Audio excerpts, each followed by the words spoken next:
We exist in two worlds. This real world and the world attained through meditation. What does it mean that we exist in two worlds? This real world and the world attained through meditation.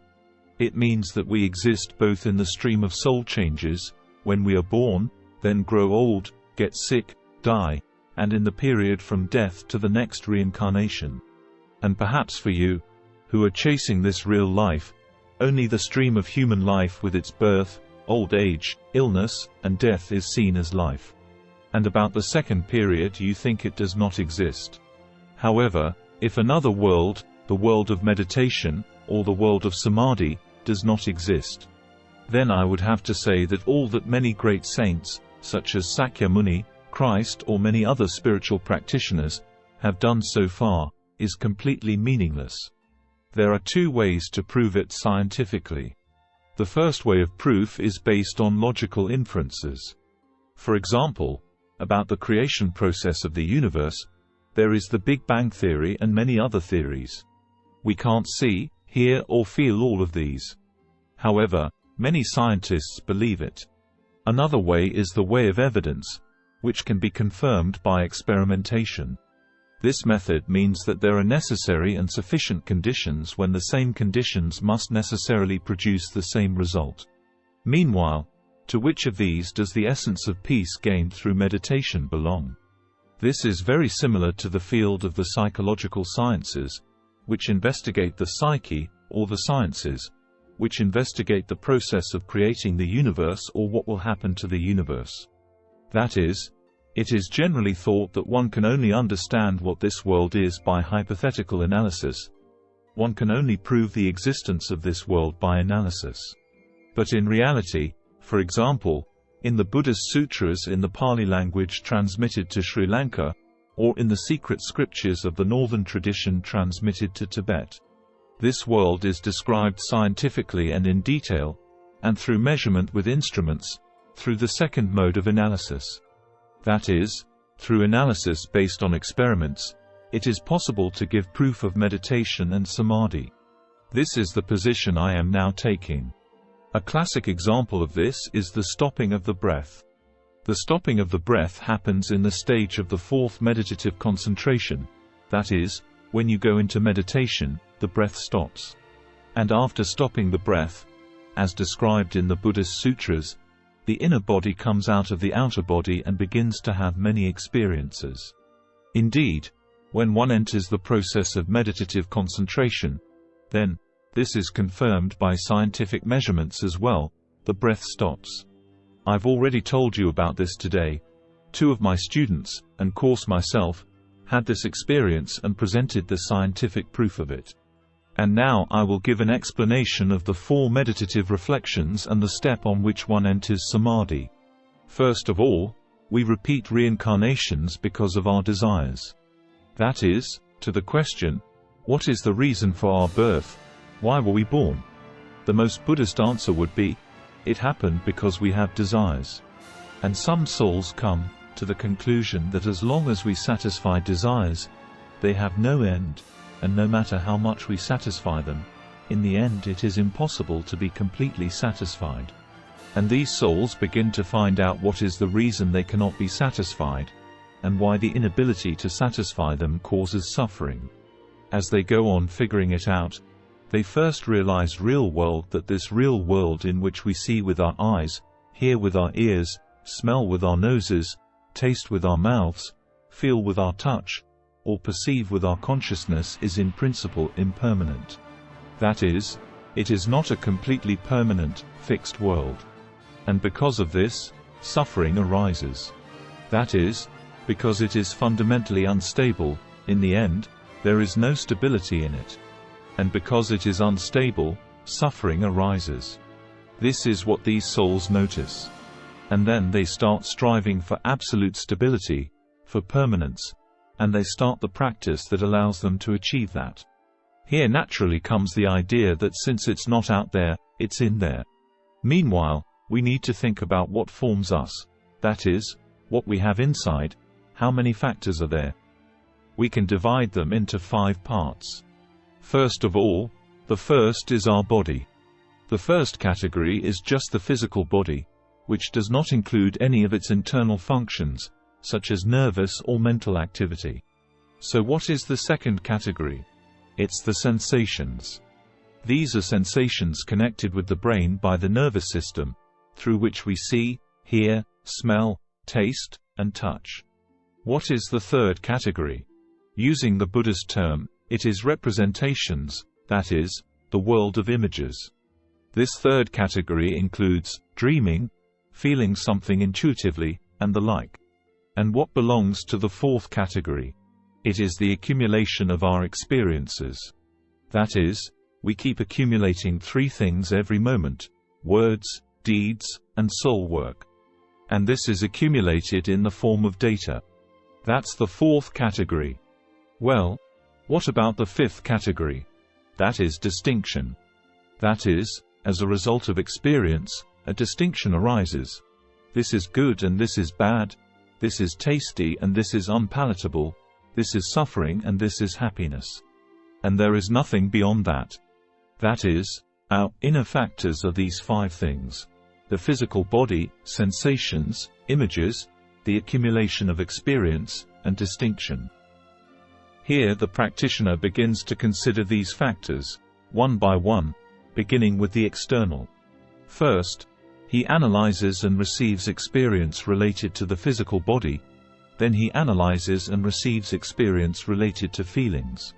Analyzes and receives experience related to images. Analyzes and receives experience related to the accumulation of experience. And analyzes and receives experience related to distinction. However, all of this is impermanent. For example, suppose there is a bad person here. And you look at that person. And when you look at him, you think, that person is bad. Meanwhile, the external information changes, and you realize that this person is good. And then when you look at that person, you become aware of him as a good person. But if this object, the so-called bad or good person, hasn't changed in essence, then it turns out that only your view has changed, and the object itself hasn't changed at all. And the problem is that because of both of these factors, changes in the object or changes in ourselves, we keep wandering among these changes and impermanencies every moment. And our essence, which cannot be satisfied with the external world, realizes that it cannot be satisfied also by its physical body, its feelings, its images, its accumulation of experience, and its discernment. Since these internal factors have arisen from the accumulation of changing and impermanent external things, they, too, naturally continue to change. And it can be said that it is the work of eliminating these five factors that are Buddhist liberation and enlightenment. So, what would be left if we eliminated them? What remains is our essential self, atta, or in Sanskrit, Atman, which is the true ego. This true ego is essentially the void, essentially the body of light, manifesting itself only after we have surpassed these worlds. That is the material world, the world that exists only through forms, and the world that exists only through the soul. So what must be done to achieve it and how? First, we have to make a thorough observation of our bodies. The Buddhist approach to this, and the Yogic approach, are different. The Buddhist approach takes as its major meditative task right observation. Yogic way puts the main goal of practice as a sublimation of energy, which is to take the energy up and make it stronger. Today I'm going to talk about the Buddhist approach. First, we observe our body carefully, not from the outside, which we are usually aware of, not from the skin, but from the inside. In other words, we carry out the anatomical approach studied in the basic course of medicine in medical school. This is how we view the physical body. This stage is completed when, after looking at an object, you become capable of realizing it anatomically at the same moment. Second, the consideration of the functions of the sensations. We think of them as representatives of the central power, to bring us joy. In reality, however, as pleasant feelings increase, so do the feelings that bring suffering. Here is an example. A man who has hitherto practiced the practice of stopping the senses has been seized by taste. The data are such that the more such a person begins to eat tasty things, exactly as much as he becomes weak to suffer. That is, this means that pleasant and unpleasant feelings increase in proportion. When we finish examining the senses, we come to the study of consciousness. The problem here is whether there is a substance in consciousness or not. If we conclude at once, the operation of our consciousness is impermanent, that is, it works simply by the information that has been accumulated so far. It's like the relationship between a computer and a floppy disk. That is, as far as the ability to conduct business is concerned, whether it is fast or slow, it is like a computer processor, that is, the essential function of the computer is comparable to the degree of clarity of our consciousness. We are aware that it is just that. In other words, there is also no substance here. What about those stereotypical ways of thinking that we have so far placed within ourselves in a multitude of ways? That, too, is simply what restricts us. So after suppressing the four limitations: body, sensation, consciousness, and fixed ideas, we move on to the second stage, the stage of dealing with our contaminated factors. This means that we completely suppress the 5 ties that bind us to the lower worlds, that is, the 5 ties from hell to heaven, and move on to the practice of reaching the higher and purer world of gods. First, we meditate on the fact that our body is suffering. By doing this, we stop being attached to it. Second, we embark on a practice to remove doubts about whether or not different mystical things exist. The task of spiritual practice at this time is to acquire the awareness that, in comparison with real worldly values, the values acquired through meditation are more sublime. At the stage where these two things are transcended, we move on to transcending the world of inferior spirits, often called the path of the hungry spirits. Here we spend repentance of those vows and commandments which we have made in the past and which have led us into the world of the inferior spirits. Through this, in a purified state of consciousness, we reach the next step. Fourth, we cut off sexual arousal. When we overcome sexual arousal, we finally enter the consciousness of the lower worlds of the gods. And the first consciousness of the lower worlds of the gods is the malignant heart. We begin the practice of suppressing the soul that wishes to confront our equals or those above us. After suppressing these 5, we begin the practice of suppressing the factors of the higher gods. First comes the practice of cutting off attachment to form, that is, to beauty. This is because if we are attached to beauty, we can enter this beautiful world, but because this beautiful world is also impermanent, there is the possibility of falling back into the lower world. After the termination of this beautiful world, we proceed to the termination of the soul. That is, no matter how exalted one may be in possession of a soul, because its essence is impermanence. If one is attached to it, one can of course for a long time have joy, but then suffering is sure to come. When the suppression concerning the soul has been carried out, then we carry out the suppression of pride. Pride is this way of thinking: I am outstanding and that is enough for me. Initially, the practice of truth, the practice of Buddhism, is to continue impartially to put effort into the task that is before you. This is set as the ultimate goal. Because if self-deprecation or self-satisfaction arises in addition to that, that becomes the main reason that prevents impartial effort. After the suppression of pride, we move on to the suppression stage of excitement. Using the Buddhist term, we might call it excitement or regret. When the energy level becomes high, we have instability, which is called excitement. That is, we experience elements of instability because of excitement. In contrast, when the energy level is lowered, for example, when we regret some failure, the energy is lowered and we experience an inert state of consciousness. We implement the suppression of this excitement and inertness because they, as in the case of pride, which I described earlier, interfere with the practice in which you dispassionately put all your energy into what is in front of you. And we end up challenging the non-light, to use the Buddhist term, or, to make a proper translation, the anti-mystical force, that is, the framework of our own fixed ideas.